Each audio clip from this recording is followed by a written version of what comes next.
Les murs connaissent les cris mieux que les ministères. Les mômes connaissent la peur avant même l'alphabet. Et nous on classe encore les drames réglementaires, pendant que la nuit remonte au milieu des escaliers. J'ai vu la France repeindre ses fissures sous des tonnes de promesses et de signatures. Mais une porte qui tremble se fout des discours. Elle veut savoir qui viendra vraiment au secours. Gyrophare dans la brume, dossier dans les bureaux, les mêmes regards perdus derrière les rideaux, des femmes qui répètent les mêmes détails de violence, comme si survivre devenait déjà une compétence. Plateau télé, débat géant, morale en location, hashtag slogan grande marche, récupération. Mais la violence frappe jamais sous les projecteurs.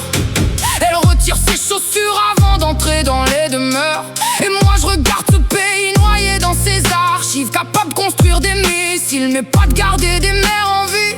Des systèmes qui compilent, qui tamponnent, qui valident, pendant que le danger dort déjà dans les habitudes. Les dossiers montent, les corps descendent, les responsables changent, mais les couloirs attendent.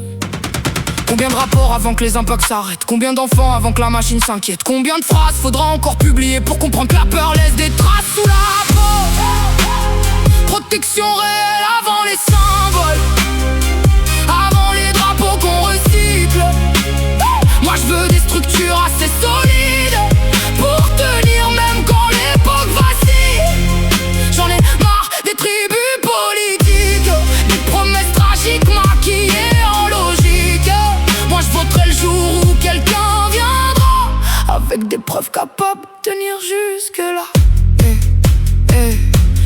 Je veux pas d'un monde qui surveille tout, ni d'un pays qui fiche la douleur. La peur change juste de goût quand l'État devient lui-même contrôleur. Mais je veux des noms quand ça bloque en silence, des décisions capables d'être tracées, que les erreurs cessent d'avoir l'élégance, des signatures impossibles à retrouver. Des mômes grandissent dans des silences militaires, des chambres apprennent à respirer la misère, des femmes calculent encore les distances des sorties, comme d'autres apprennent des trajets d'évacuation la nuit. Et pendant ce temps-là, les plateaux se déchirent, la droite, la gauche, les slogans, les empires, pendant que la vraie vie attend encore qu'on protège avant de parler plus fort. Alors oui, je vais le dire violemment s'il le faut, je crache sur cette politique spectacle qui transforme chaque drame en plateau.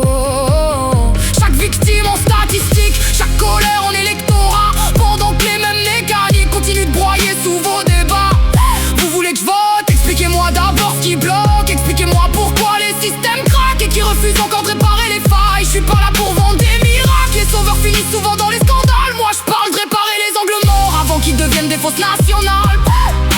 Je veux des mécanismes qui tiennent, des responsables qu'on peut nommer, des systèmes qu'on ose corriger, même quand ça dérange les habitudes françaises. Parce qu'un pays adulte, c'est pas des slogans plus beaux, c'est empêcher qu'un enfant apprenne la peur avant les mots.